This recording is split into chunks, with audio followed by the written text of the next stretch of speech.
So in the next section, we basically have all our assumptions for build to rent.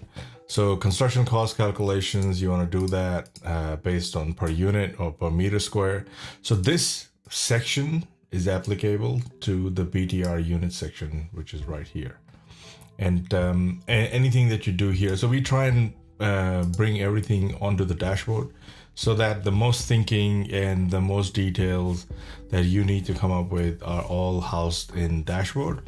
And all the other ones are basically just granular details as to the units that you are developing, the units that you are renting, the units that will be built to lease out, the units that will be built to sell, which is the residential, and then commercial, and then the operating expenses tab right here.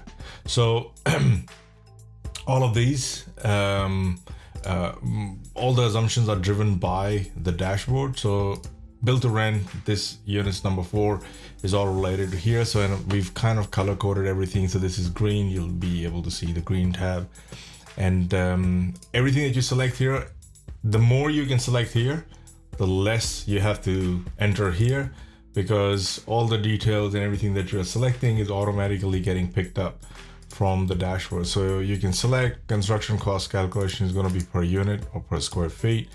Construction costs will include GST, yes or no. And then you have to select whether or not those construction costs will include GST, because remember, if GST is not applicable to you, this tab has no meaning to you. You continue with your business because you have already selected under this section right here, you've already selected that GST does not apply. So this will have no impact on your, once you've selected GST is not applicable, this will not have any impact. But for the world that uses GST, the units that you are going to develop and hold and build to rent kind of thing, you can't claim GST on them.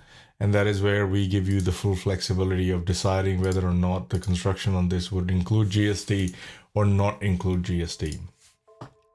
Now, rent escalation year on year percentage. So you can say, okay, it increases 3% annually, but then you can also have something that overrides that. And here you can say, instead of annually, we're going to increase that every 13 months.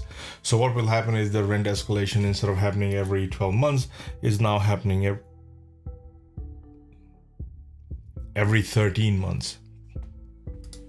General vacancy and credit loss, 3%, whatever you want to allow that. Vacancy and credit loss is calculated on gross rent or total potential income. They are both different. And you can find out more details in the Edge section about what these are. Operating expense percentage or escalation rate, you can select that as over here. Operating expenses escalate every 12%. Again, so this is operating expenses that are escalating every 12 months or every 13 months or 14 months, whatever it is that you decide. And this is based on the rent escalation. Pre-lease percentage. So let's say you have started some pre-leasing. So 20% of it is already pre-leased while the construction was going on, but the rent hasn't started coming in. So you can say that this building at the end of construction was already almost 20% pre-leased, and you can have a pace for lease up. That is, how many units per month will you be leasing, so to speak. So you can say 10, 20, 30, depending upon the number of units that you're developing. And it will then, once you press save and refresh, it will give you a value. But right now it won't, because we haven't put in any values. And as we go along and you follow these tutorial videos, we will put in the values over here, and then we'll go back and forth, and I'll show you how this is changing based on the values that you are adding here. So this will give you a section, it'll give you a calculation based on when will you actually achieve 100% occupancy based on this pace up rate. And then you can go back up here and tweak your stabilized year and also your permanent loan year based on your lease up and pre-leased assumptions. These details are picked up automatically, and then you have a sale reversion method. So there are two different methods.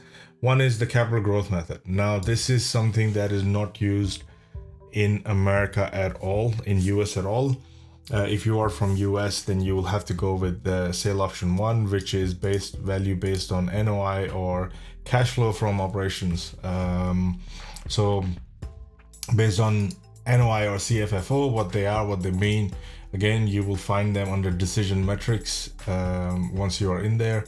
And you have a cap rate today, you have an exit cap rate that you can put in, and you can select sale value will be based on T plus 12 or T minus 12. Again, I explained that in one of my previous video. What this means is that if I sell it, if I plan to sell the building in December 2025, T plus 12 would mean that I would base the valuation of the cash flows based on the next 12 months after the December 25. If I go T minus 12, that means I'm using the valuation of the months leading up to the last 12 months of December 25, leading up to December 25, and this is plus 25. So it's trailing plus 12 or trailing minus 12. That's what this means. Now, in some parts of the world, including Australia, sometimes the sale value is not based on that. It's based on market sentiment, so to speak, or the value there. So capital growth method. So if you select that yes, then automatically these are the options that you have. You have to select a capital growth rate that you will have, sales commission at closing, and whether or not GST on the reversion value you will claim that or will not claim that. So you have to check that on or off based on this option right here. So in most cases it will not be, but there are two options, and in 99% of the time you would do a value based on the cash flows. And I know that even though in Australia we have a commercial property value based on the location and whether or not it'll based on sentiment, so to speak, but that is not the right way. Because more sophisticated buildings and stuff you will see are all getting capitalized based on the cash flow that they are bringing in, and that is what this method is, which is a direct cap method, which is NOI or based on NOI or cash flow from operations. So that's what this is all about.